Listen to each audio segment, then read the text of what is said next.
ایک واقعہ ہے غالباً امام شافعی اور امام محمد رحمہ اللہ کا واقعہ ہے۔ امام محمد امام شافعی رحمہ اللہ کے استاد ہیں، تو امام محمد رحمہ اللہ اپنے استاد اپنے شاگرد حضرت امام شافعی رحمہ اللہ کے ہاں گئے، مہمان بنے۔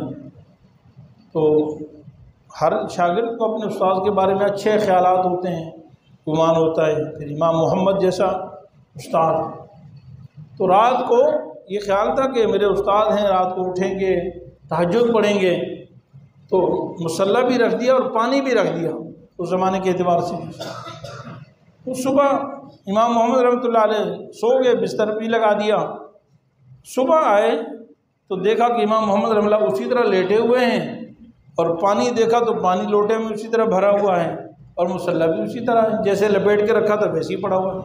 خاص طور پہ پانی پڑا ہوا ہے نا، وضو کے لیے کوئی اور پانی تو تھا نہیں، لوٹے سے وضو کرنا تھا۔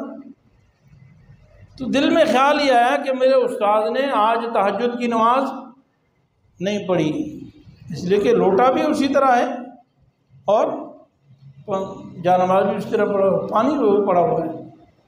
تو بہرحال تھے تو شاگرد، اور پھر اتنے بڑے شاگرد تھے، امام تھے وقت کے، تو انہوں نے اپنے دل میں جو خیال آیا اس کے بارے میں پوچھ لیا اپنے استاد سے کہ حضرت آج تھکے ہوئے تھے، نماز آج تہجد نہیں پڑھی آپ نے؟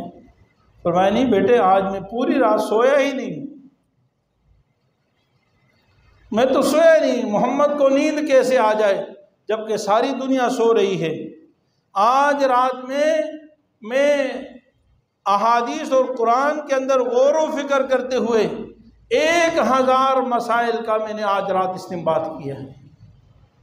محمد کو نیند نہیں آئی رات بھر۔ تو دیکھیے ایک آدمی ظاہری بدگمانی کرتا ہے کہ کہتے ہیں انہوں نے نماز تہجد نہیں پڑھی، اور انہوں نے شریعت کے 1000 مسائل،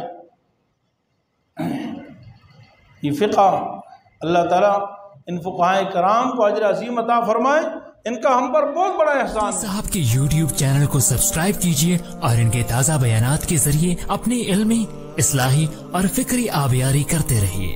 جزاکم اللہ۔